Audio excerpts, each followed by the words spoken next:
আসসালামু আলাইকুম ভিউয়ার্স, কেমন আছেন সবাই? আশা করি অনেক বেশি ভালো আছেন। আজকের ভিডিওটি হচ্ছে এই যে সামুদ্রিক যে মাছ দেখতে পাচ্ছেন, এগুলো হচ্ছে সুরমা মাছ। এগুলো প্রায় অনেক দিন হয়, অনেক দিন বলতে 1 মাস হবে আমার ফ্রিজে আছে, কিন্তু অনেক পরিমাণে কেনার ফলে আর খেতে ইচ্ছে করছে না তরকারি রান্না করে। তো আমি চিন্তা করলাম এগুলোকে কিভাবে সুন্দর করে প্রসেস করে, মানে কিভাবে সহজে এটাকে মুখরোচক করে তোলা যায়, এই চিন্তা।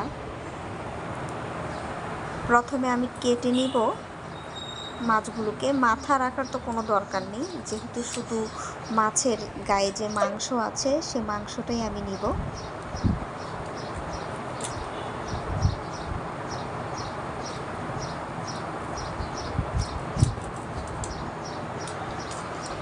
এই মাছগুলোকে আমি পেঁয়াজ, কাঁচামরিচ, হলুদ, মরিচ, তেল এইসব দিয়ে সুন্দরভাবে ভাজা ভাজা করব, যাতে খেতে টেস্ট লাগে। কারণ দেখা যাচ্ছে এতগুলো মাছ ফেলে দিব, এই জন্য চিন্তা করলাম ফেলে না দিয়ে কিছু একটা তৈরি করি। আশা করি অনেক বেশি ভালো হবে, আল্লাহ ভরসা।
সুরমা মাছগুলোকে আমি লবণ পানিতে কিছু সময় ভালোভাবে ধুয়ে নিয়েছি। এখন এই মাছগুলো আমি অনেকটা লবণ দিয়ে মোটামুটি পরিমাণ মতো অনেকটা সময় আমি সিদ্ধ করব, কারণ এর গায়ে যে মাংসটা আছে সেই মাংসটাই আমার লাগবে মূলত। ঠিক আছে, মাছের গায়ে যে কাঁটা আছে, কাঁটা থেকে আমি মাংসটা আলাদা করে ফেলবো।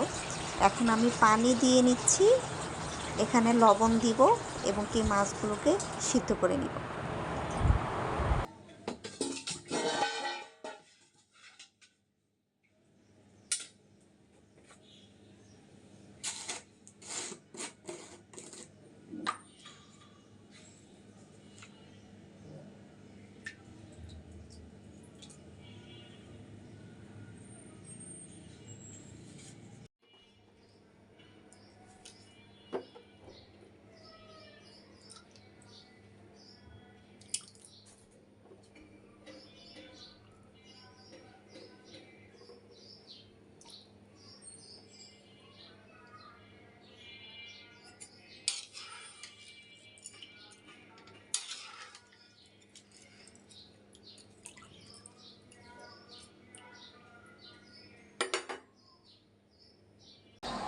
মাছগুলো সিদ্ধ হতে হতে এখন আমি আমার বারান্দা বাগানে চলে আসলাম। ছোট্ট একটি বারান্দা বাগান আছে এখানে। আসলে আমি সকালবেলা পানি দিতে ভুলে গিয়েছি, তাই এই সময় দিচ্ছি।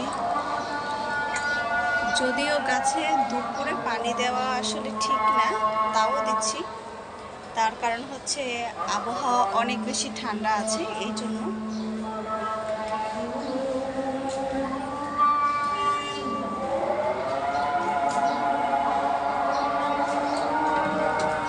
আপনাদেরকে দেখাচ্ছি যে আমার এই যে দেখছেন, এই 2টা টবে মিষ্টি আলু গাছ আছে। আর এখানে পুঁইশাকের ডাঁটা আমি লাগিয়েছি, কিন্তু ট্রান্সফার করে দিব পরে অন্য টবে, একটু বাঁচিয়ে রাখার জন্য রেখেছি। সুরমা মাছগুলো অনেক বেশি ভালোভাবে সিদ্ধ হয়েছে। এখন এর ওপরে যে কাটা কাটা যুক্ত আছে সেটা আমরা ফেলে দিব। এখন এই মাছের মাংসগুলোই আমি মূলত নিয়ে নিব সুন্দরভাবে। আর সবচেয়ে বড় মজার বিষয় হচ্ছে এই মাছে আসলে কাটা থাকে না, থাকে মানে চারপাশে থাকে, মাঝে কোনো কাটাই থাকে না। খুব সহজে সুন্দরভাবে এগুলোকে আমি মানে খুলতে পারছি। এখন আমি এই মাছগুলোকে তেল দিয়ে এবং কি পেঁয়াজ মানে যা যা লাগে পরিমাণ মতো দিয়ে আমি এটাকে সুন্দরভাবে ফ্রাই করব। প্রথমে আমি পেঁয়াজ কুচি এবং কি কাঁচামরিচ ফালা করে এখানে আমি দিয়ে দিচ্ছি। তেলের সাথে এগুলোকে আমি ভাজি করে নেব সুন্দরভাবে। আসলে সত্যি বলতে আমরা যদি রান্নার বিভিন্ন প্রসেস জানি তাহলে দেখা যাচ্ছে আমরা অসুন্দর রান্নাকেও অন্য কোনো উপায়ে সুন্দরভাবে রূপ দিতে পারি।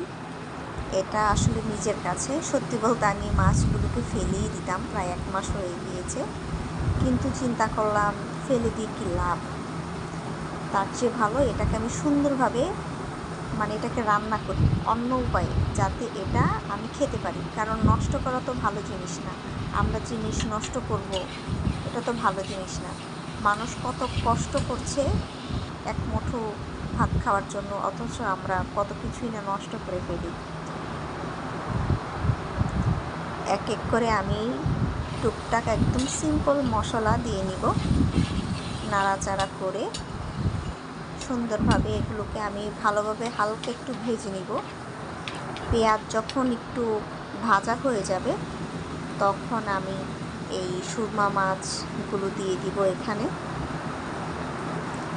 এবার এটাকে এমনভাবে আপনি ফ্রাই করবেন যাতে শক্ত না হয়ে যায়। যদি কেউ চান এই উপায়ে রান্না করতে পারেন, অনেক বেশি ভালো লাগবে। কারণ ঠিক এই একই প্রসেসে আমি কিন্তু তেলাপিয়া মাছ রান্না করি, অনেক বেশি ভালো লাগে রুটি দিয়ে খেতে। এটাকে সুন্দরভাবে যখন একটা লালচে কালার হয়ে আসবে তখন আমি আর কি এটাকে নামিয়ে নিব। ভিডিওটি ভালো লাগলে অবশ্যই চ্যানেলটি সাবস্ক্রাইব করুন।